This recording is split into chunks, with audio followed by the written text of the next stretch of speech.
Le gouvernement à travers son porte-parole, mais avant de continuer prends juste une seconde de t'abonner pour la prochaine vidéo. Jeudi 21 décembre.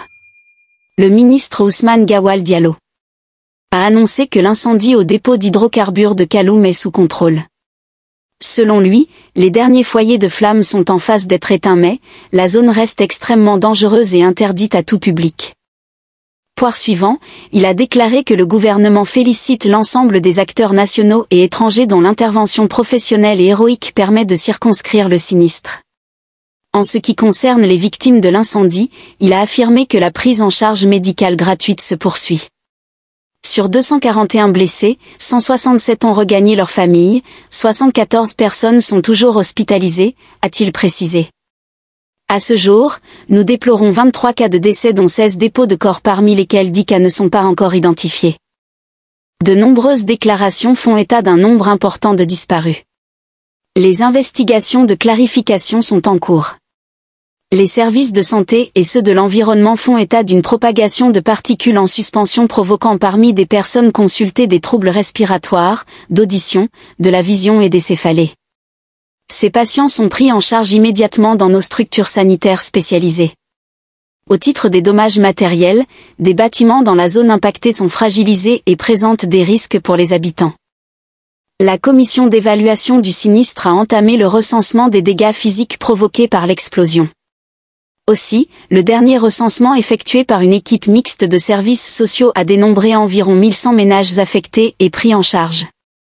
Au peuple solidaire et résilient de Guinée, le président de la République, chef de l'État, le colonel Mamadi Doumbouya, adresse ses sincères condoléances et ses vœux de prompt rétablissement aux blessés. Il exprime sa gratitude aux populations et au gouvernement des pays amis pour leur mobilisation et leur appui à la Guinée durant cette épreuve. Au regard des constats préoccupants sur la situation sanitaire, environnementale et sécuritaire présentés plus haut, les dispositions et recommandations suivantes sont formulées. 1. L'apport du masque est obligatoire dans la commune de Kaloum. 2. Les personnes évacuées ne doivent pas regagner leurs habitations jusqu'à nouvel ordre. 3. L'approvisionnement des populations en gazole sur l'ensemble du territoire national se poursuit.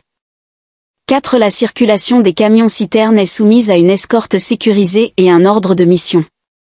5. La zone impactée du sinistre reste fermée au public, pour des raisons de sécurité et d'enquête, à l'exception des services spécialisés.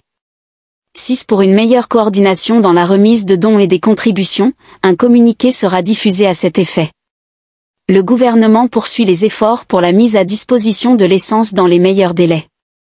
2. Invite les populations à la compréhension, au civisme et à la collaboration dans la gestion de cette tragédie. À la suite du message du chef de l'État, le gouvernement invite les populations à continuer à garder la sérénité et le calme, la discipline en respectant les consignes et directives. Nous travaillons activement pour un retour des activités à la normale, y compris dans la commune de Kaloum. En cas d'urgence, appelez gratuitement le 1016. Que Dieu bénisse les Guinéennes.